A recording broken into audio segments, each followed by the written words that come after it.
பார்த்தீங்கன்னா இந்த வருஷம் நிறைய ப்ரீடிங் பேர் நான் போட்டிருக்கேன்.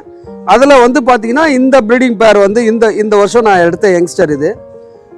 இதுலேயே பார்த்தீங்கன்னா லாஸ்ட் இயர் எடுத்த யங்ஸ்டரும் வந்து ஒரு 4 டன் வரைக்கும் எனக்கு பிளேஸ்மெண்ட் பண்ணியிருக்கு. அதே பேர் தான் இந்த வருஷமும் நான் போட்டேன். இந்த ஆணோட இதை பார்த்தீங்கன்னா இப்போ ப்ரீடிங்லேருந்து பிரிச்சுருக்கிறேன்.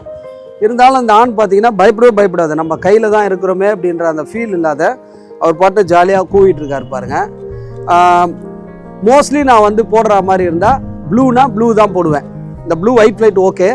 எனக்கு அந்த ஆல்ரெடி நான் வீடியோவில் சொல்லியிருக்கேன், ஒரு சைடு வெள்ளை ஒருத்த வெள்ளை அப்படின்னா எனக்கு ரொம்ப பிடிக்கும். இந்த பேரே வந்து பார்த்தீங்கன்னா எனக்கு சக்ஸஸ். பொதுவாக வந்து பார்த்தீங்கன்னா ப்ரீடிங் போட்டதுலேருந்து எல்லாருக்கும் தெரிஞ்ச விஷயந்தான். ஒரு 8-10 நாளில் முட்டை வைக்கும். முட்டை வச்சதுலேருந்து ஒரு 18வது நாள் குஞ்சு பொரிக்கும். குஞ்சு பொரிச்சதுலேருந்தே நம்ம கொஞ்சம் கேர் எடுக்க ஆரம்பிச்சிடணும். ப்ரீடிங் இப்போ ஃபீட் பார்த்தீங்கன்னா அவங்கவுங்க சௌரியத்துக்கு ஏற்ற மாதிரி போடலாம். முடிஞ்ச அளவுக்கு வந்து பார்த்தீங்கன்னா ப்ரீடிங் டைமில் கொஞ்சம் ப்ரோட்டீன் அதிகமாக தேவைப்படும். அதுக்கு வந்து பட்டாணி, வேர்க்கடலை இதெல்லாம் நம்ம கொடுக்கலாம். பச்சைப்பயிறு இந்த மாதிரி நிறைய இருக்குது, எல்லாருக்குமே உங்களுக்கு தெரியும். இருந்தாலும் வந்து சிம்பிளாக நான் சொல்கிறேன். அதுக்கப்புறம் வந்து கம்பல்சரி வந்து கிரிட்டு வைக்கணும்.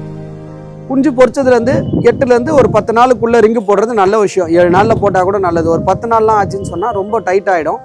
அந்த 10 நாளுக்குள்ளே ரிங்கு போடுறது ரொம்ப ஒரு நல்ல விஷயமா இருக்கும்.